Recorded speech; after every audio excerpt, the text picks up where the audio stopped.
Hi friends, welcome back to my channel. எல்லாரும் எப்படி இருக்கீங்க ஃப்ரெண்ட்ஸ்? எல்லாரும் ஹாப்பியாக சேஃபாக இருப்பீங்கன்னு நினைக்கிறேன். இன்றைக்கி நம்ம டெய்லி யூஸ்க்கு யூஸ் பண்ணுற மாதிரி ரொம்ப யூஸ்ஃபுல்லான கிச்சன் டிப்ஸ் அண்ட் ட்ரிக்ஸ் இந்த வீடியோ சொல்லியிருக்கேன். ஸோ இந்த வீடியோ ஸ்கிப் பண்ணாமல் பாருங்கள். ஸ்கிப் பண்ணாமல் பார்த்து என்னோடய வீடியோ பிடிச்சா மறக்காம நம்மளோட சேனல் சப்போர்ட் பண்ணி சப்ஸ்கிரைப் பண்ணிக்கோங்க. வாங்க இப்போ வீடியோக்குள்ளே போகலாம். மொதல் டிப்பு பார்க்கலாம் ஃப்ரெண்ட்ஸ். நம்ம வீட்டில் நம்ம பிள்ளைக்கு யூஸ் பண்ணக்கூடிய வாட்டர் பாட்டில் ஆகட்டும், இல்லை நம்ம யூஸ் பண்ணக்கூடிய வாட்டர் பாட்டில் ஆகட்டும், ஒரு வித பேட் ஸ்மெல் இருந்துகிட்டே இருக்கும். நம்ம என்ன தான் கழுகுனாலும் சரி. ஸோ எப்பவுமே உள்ளே கழுகி முடிச்சதுக்கப்புறம் ஒரு சின்ன பட்டை, அதுக்கப்புறம் லெமனோட தோல் இருந்தால் சேர்த்துக்குங்க. அப்படி இல்லைன்னா நம்ம வீட்டில் ஆரஞ்சுலாம் சாப்பிட்டோன்னா ஆரஞ்சு பழத்தோட வேஸ்ட்டாக தூக்கி போடாமல் நீங்கள் ஃப்ரிட்ஜில் கூட ஸ்டோர் பண்ணி வச்சுட்டு இந்த மாதிரி கூட நீங்கள் பண்ணலாம். ஸோ ஃப்ரிட்ஜில் வைக்கும் போதும் பார்த்தீங்கன்னா ஃப்ரிட்ஜில் எந்த ஒரு பேட் ஸ்மெல்லுமே இருக்காது இந்த ஆரஞ்சு தோல் வைக்கிறனால. இப்போ பாருங்கள் 2 பாட்டில்லையுமே நான் சேர்த்ததுக்கப்புறம் வெது வெதுப்பான தண்ணி சேர்த்துட்டு நல்லா உள்ளே ஒரு 2லேருந்து 3 செகண்ட் நல்லா குலுக்குனதுக்கப்புறம் நீங்கள் அந்த பாட்டிலை காய வச்சிங்க அப்படின்னா நல்லா சூப்பராக பார்த்தீங்கன்னா எந்த ஒரு பேட் ஸ்மெல்லுமே இருக்காது. எப்பவுமே வாட்டர் பாட்டிலாம் நம்ம கழுகுனதுக்கப்புறம் திருப்பி இந்த மாதிரி வைக்கும்போது தண்ணி ட்ரையே ஆகாது. ஸோ அதுக்கு பதில் இந்த மாதிரி ஹுட்டிலான ஸ்பூனு இல்லைன்னா சில்வரான ஸ்பூனு இந்த மாதிரி நீங்கள் உள்ளே வச்சுட்டு இந்த மாதிரி கிச்சனோட கவுண்டர் டாப்பை செவுத்து ஓரமாக இந்த மாதிரி சாய்ச்சி வச்சிட்டிங்கன்னா நல்லா தண்ணி வடியும். உள்ளுக்கு காற்று போகிறனால வாட்டர் பாட்டிலுமே நல்ல சூப்பராக காஞ்சி கிடைக்கும். ட்ரை பண்ணி பாருங்கள். அடுத்து பாருங்கள், இந்த மாதிரி ஒரு நூல் இருந்தால் எடுத்துக்கோங்க. ஸோ இதில் கொஞ்சமாக கிராம்பு ஒரு 6லேருந்து 7 இல்லை 8லேருந்து 9 கிராம்பு நீங்கள் இந்த மாதிரி கட்டி எடுத்துக்கோங்க. இப்போ இதை நம்ம எதுக்கு யூஸ் பண்ண போகிறோன்னா, நம்ம வீட்டில் ரேஷன் அரிசி, அதுக்கப்புறம் சாப்பாட்டுக்கு யூஸ் பண்ணுற அரிசிலாம் கொஞ்சம் அதிகமாக தான் வாங்கி வைப்போம். ஸோ அந்தமாரி அதிகமாக வாங்கி வைக்கும்போது அது நீண்ட நாள் யூஸ் பண்ணுற மாதிரி இருக்கும். அந்தமாரி நம்ம நீண்ட நாள் ஆனதுக்கப்புறம் இந்த அரிசியில் வண்டு பூச்சி இந்த மாதிரிலாம் வந்துடும். ஸோ அந்தமாரி வராமல் இருக்கிறதுக்காக இந்த மாதிரி அரிசிக்குள்ளே போட்டு வச்சுருங்க. நான் ஏன் நூல் கட்டினேன் அப்படின்னா, நம்ம ஒவ்வொரு முறையும் எடுக்கும்போது நம்ம அப்படியே டைரெக்டாக கிராம்பை சேர்க்கும்போது என்ன ஆகும்னா கிராம்பு தனியாக வெளியே வந்துடும். ஸோ இந்த மாதிரி நூல் கட்டி எடுக்கும்போது என்ன ஆகும்னா கரெக்டாக தனியாக எடுத்து போட்டோம். நம்ம அரிசி தேவையான அரிசி மட்டும் நம்மளுக்கு வேண்டிய அளவு எடுத்துக்கலாம். ட்ரை பண்ணி பாருங்கள். இதே போல் நம்ம வீட்டில் துவரம் பருப்பு, கடலைப்பருப்பு, ஒரு சில கடலை ஐட்டம்லாம் நம்ம கொஞ்சம் அதிகமாக வாங்கி வைப்போம். ஒரு சிலர் நம்ம அதிகமாக வாங்கி வைக்கும்போது ஃப்ரிட்ஜில் ஸ்டோர் பண்ணுவாங்க. இல்லைனா ஒரு சிலர் இந்த மாதிரி தனியாக ஃபுட் கண்டெய்னரில் போட்டு ஸ்டோர் பண்ணி வைப்பாங்க. ஸோ இந்த மாதிரி வைக்கும்போது வண்டு பூச்சி வந்துடும். இதில் பிரியாணி இலை அதை இந்த மாதிரி போட்டு வச்சிட்டிங்கனாலே வண்டு பூச்சி வராது. அடுத்து பாருங்கள், ரொம்ப ரொம்ப யூஸ்ஃபுல்லான டிப்ஸு. ஸோ நீங்கள் யூஸ் பண்ணாத எதனா ஒரு பாத்திரம் தான் எடுத்துக்கோங்க. அதில் தண்ணி ஊற்றி ஃபஸ்ட்டு இதை நல்லா சூடு பண்ணி எடுத்துக்கலாம். இது நம்ம எதுக்கு யூஸ் பண்ண போகிறோம்னா, நம்ம வீட்டில் மழைக்காலம், குளிர்காலம் ஒரு சில டைமில் ஒரு இது பேட் ஸ்மெல் இருந்துகிட்டே இருக்குது அப்படின்னா, நீங்கள் இதை அழகாக இதை யூஸ் பண்ணலாம். ஸோ இப்போ தண்ணி கொதிச்சதுக்கப்புறம் ஸ்டவ்வை நம்ம ஆஃப் பண்ணிடலாம். ஆஃப் பண்ணதுக்கப்புறம் நம்ம வீட்டில் இருக்கக்கூடிய கம்ஃபர்ட், ஸோ அதுதான் கொஞ்சம் சேர்த்துருக்கேன். இந்த மாதிரி சேர்த்ததுக்கப்புறம் இந்த பாத்திரத்தை நீங்கள் அப்படியே எடுத்துகிட்டு போய் ஹாலில் வச்சிங்க அப்படின்னா நல்லா வாசனையாக இருக்கும். ஸோ இந்த தண்ணியை நீங்கள் வேஸ்ட்டாக கீழே கூட ஊற்ற தேவையில்லை. சூடெல்லாம் ஆறுனதுக்கப்புறம் நீங்கள் இந்த தண்ணியை வீடு துடைக்கிறதுக்கு கூட நீங்கள் அழகாக இதை யூஸ் பண்ணிக்கலாம்.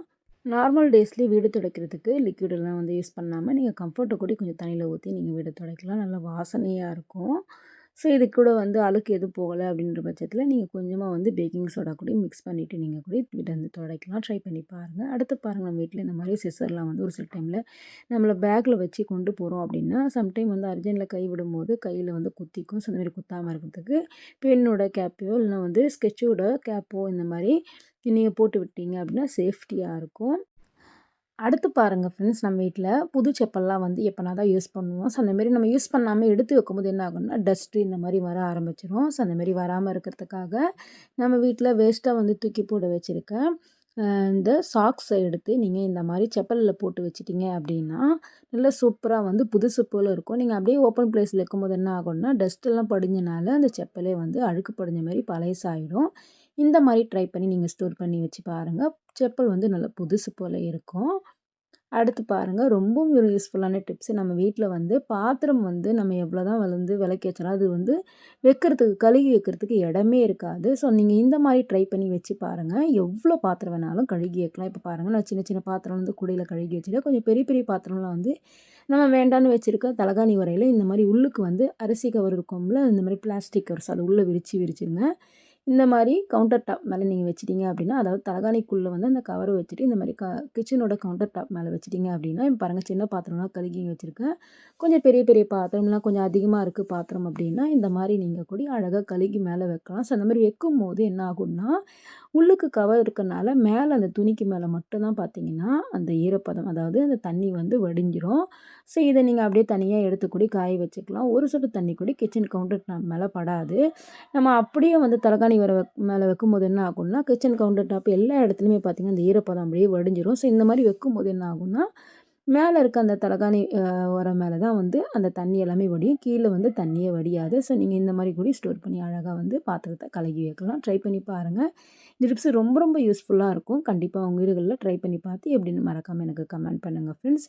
அடுத்த டிப் பாருங்கள். நம்ம வீட்டில் இந்த மாதிரி பிஸ்கெட் பேக்கெட்லாம் ஓப்பன் பண்ணிட்டாங்க. அதாவது வாங்கிட்டு வந்தமே சாப்பிட்டு மீதமானது ஓப்பன்லேயே அப்படியே வச்சுட்டாங்க அப்படின்னா, பிஸ்கெட் பேக்கெட்டை நீங்கள் இந்த மாதிரி கவரில் அப்படியே வைக்காமல் இந்த மாதிரி பாக்ஸில் தனியாக பிஸ்கெட் மட்டும் எடுத்து போட்டுட்டு கொஞ்சமாக வந்து அரிசி மட்டும் போட்டுருங்க. அரிசி போட்டதுக்கப்புறம் வந்து க்ளோஸ் பண்ணி வச்சுருங்க. இந்த மாதிரி வைக்கும்போது என்ன ஆகும்னா, நம்மளோட பிஸ்கெட் பார்த்திங்கன்னா நல்லா மொறுமொறுன்னு கிறிஸ்பியாக இருக்கும். ஸோ வதங்கியும் போகாது, நல்லாயிருக்கும். ட்ரை பண்ணி பாருங்கள்.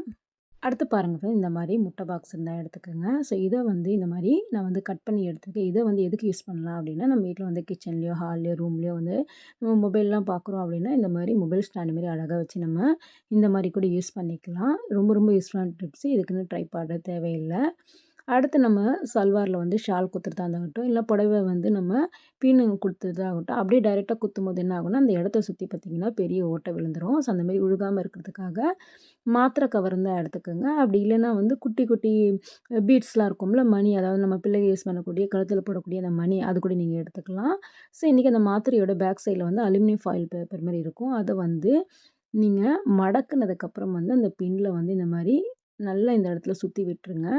ஸோ இந்த இடத்துல சுற்றி விடும்போது என்ன ஆகும் அப்படின்னா, நம்ம பின்னு குத்தும்போது அந்த இடத்துல எட்ஜில் வந்து அந்த ஹோல்ஸ் பகுதி வழியாக அந்த காற்று வந்து போகாது. இதனால் வந்து நம்மளுக்கு ஹோல்ஸுமே விழுகாது. நல்லா சேஃப்டியாக இருக்கும். ரொம்ப ரொம்ப யூஸ்ஃபுல்லான டிப்ஸு. நிறைய துணிங்கள்லாம் பார்த்தீங்கன்னா, இந்த மாதிரி பின்னு குத்தி தான் வந்து ரொம்ப ஹோல்ஸ் விழுக ஆரம்பிச்சிடும். பாருங்கள், இந்த மாதிரி மணி இருந்துச்சுன்னா கூட நீங்கள் அழகாக அந்த மணியை கூட இந்த மாதிரி குத்திட்டு கூட நீங்கள் இந்த மாதிரி யூஸ் பண்ணலாம். அடுத்து பாருங்கள், நம்ம வீட்டில் வந்து முட்டையெல்லாம் வந்து வாங்கிட்டு வந்தோம் அப்படின்னா, ஃபஸ்ட் நல்லா கழுகுனதுக்கப்புறம் வந்து லைட்டாக இந்த மாதிரி எண்ணெய் போட்டு மேலே வச்சு நீங்கள் ஃப்ரிட்ஜில் வச்சு ஸ்டோர் பண்ணும்போது முட்டை வந்து நல்லா நீண்ட நாட்களுக்கு வரும். சீக்கிரமாக கெட்டும் போகாது. இந்த மாதிரி ட்ரை பண்ணி ஃப்ரிட்ஜில் ஸ்டோர் பண்ணி வைங்க. ஸோ நீங்கள் வெளியே வைக்கிறதா இருந்தாலும் 15 நாள் வரைக்கும் நீங்கள் வெளியே வைக்கலாம். ஃப்ரிட்ஜில் வைக்கிறதா இருந்தால் 1 மாதம் வரைக்கும் நீங்கள் இந்த மாதிரி கூட வைக்கலாம். ஸோ சேம் வந்து இதேமாரி ஆயில் போட்டு நீங்கள் மேலே வைக்கும்போது நல்ல முட்டை பார்த்திங்கன்னா நல்லா ஃப்ரெஷ்ஷாக இருக்கும். ட்ரை பண்ணி பாருங்கள். அடுத்து பாருங்கள், இந்தமாரி பென்னோட கேப்போட பேக் சைடில் இந்த மாதிரி டபுள் டிப் போட்டுக்கிங்க. ஸோ அதுக்கப்புறம் மேல் போர்ஷனில் இந்த மாதிரி அந்த ஸ்டிக்கரை பிச்சு எடுத்துக்கோங்க. இப்போ இதை வந்து நம்ம செவுத்தில் ஒட்டிடலாம். ஸோ இதை வந்து நம்ம எதுக்கு யூஸ் பண்ணலான்னா, நம்ம வீட்டில் வந்து ஊதுபத்தி கொளுத்தி வைக்கிறதுக்கு வந்து இடம் இல்லை அப்படின்ற பட்சத்தில் ஊதுபத்தி ஸ்டாண்ட் இல்லைனாலும் கவலை வேண்டாம். பென்னோட மூடியில் வந்து நம்ம இந்த மாதிரி ஊதுபத்தி கொடி அழகாக வந்து ஏற்றி வச்சுக்கலாம். ட்ரை பண்ணி பாருங்கள். ரொம்ப ரொம்ப யூஸ்ஃபுல்லான டிப்ஸு. நம்ம வேணுன்ற இடத்துல அழகாக வந்து ஊதுபத்தி ஸ்டாண்ட் மாதிரி இதை ட்ரை பண்ணலாம். அடுத்து பாருங்கன்னா, பொதுவாக நம்ம எல்லார் வீட்லேயுமே வந்து இந்த மாதிரி மேட்டு வந்து ரொம்ப பழசான மேட்டு, இந்த மாதிரி நூல் பிஞ்ச மேட்டெல்லாம் இருக்கும். ஸோ இது வந்து சென்டரில் நல்லாயிருக்கும். ஓர பகுதியில் தான் வந்து இந்த மாதிரி பிஞ்சு பிஞ்சு வந்திருக்கும். அதை வந்து நம்ம என்ன பண்ணலாம் அப்படின்னா, நம்ம வீட்டில் வந்து வேஸ்ட்டான வச்சுருக்க, தூக்கி போட வச்சுருக்க, இல்லை பழைய தலகாணி உரம் இருந்தாலும் எடுத்துக்கோங்க. ஸோ பாருங்கள், என்கிட்ட இந்த மாதிரி கிழிஞ்ச உரம் இருந்துச்சு. ஸோ அதுக்குள்ளே வந்து இந்த மேட்டை நம்ம இதுக்குள்ளே போட்டுக்கலாம். ஸோ இந்த மாதிரி போட்டதுக்கப்புறம் வந்து அழகாக வந்து கால் மேட்டை வந்து நம்ம யூஸ் பண்ணலாம். ஏன்னா வந்து நம்ம நூல் வந்து பிஞ்சு பிஞ்சு இருந்துச்சுன்னா நம்ம வந்து யூஸ் பண்ணவே வராது. சரியாக கால் துடைக்க வராது. இந்த மாதிரி நம்ம பாருங்கள், இப்போ நான் எப்படி போடுறேனோ அதே மாதிரி போட்டுக்கோங்க. ஸோ உள்ளுக்கு வந்து இந்த மாதிரி வச்சுட்டு லைட்டாக வந்து உதறி விட்டீங்க அப்படின்னா அழகாக வந்து ஸ்டிப்பாக பார்த்தீங்கன்னா கரெக்டாக வந்து பர்ஃபெக்டாக நம்மளுக்கு மேட்டு மாதிரி அழகாக கிடைக்கும். ஸோ இந்த மாதிரி பண்ணிவிட்டு போட்டு விட்டுட்டிங்கனாவே போதும். அழகாக நம்ம கால் துடைக்கிறதுக்கு யூஸ் பண்ணலாம். ரொம்பவும் யூஸ்ஃபுல்லாக இருக்கும். ட்ரை பண்ணி பாருங்கள். ஓகே ஃப்ரெண்ட்ஸ், இந்த வீடியோவில் சொன்ன எல்லா டிப்ஸுமே கண்டிப்பாக உங்களுக்கு பிடிச்சிருக்கும்னு நினைக்கிறேன். பிடிச்சிருந்தால் மறக்காமல் இந்த வீடியோக்கு ஒரு லைக் கொடுங்க. புதுசாக பார்க்குறப்ப நம்மளோட சேனலை சப்போர்ட் பண்ணி சப்ஸ்கிரைப் பண்ணிக்கிங்க. இது வரைக்கும் நிறைய பேர் என்னோட சேனலை சப்போர்ட் பண்ணி சப்ஸ்கிரைப் பண்ணியிருக்கீங்க. சப்போர்ட் பண்ண எல்லா ஃப்ரெண்ட்ஸ்க்கும் ரொம்ப தேங்க்ஸ் சொல்லிக்கிறேன். இது போல் நிறைய இன்ட்ரெஸ்டிங்கான யூஸ்ஃபுல்லான வீடியோஸ்லாம் நம்மளோட சேனல் அடுத்தடுத்து வரும். மறக்காமல் செக் பண்ணி பார்த்துக்கோங்க. ஓகே ஃப்ரெண்ட், நெக்ஸ்ட் ஒரு யூஸ்ஃபுல்லான வீடியோவில் பார்க்கலாம். தேங்க்ஸ் ஃபார் வாட்சிங்.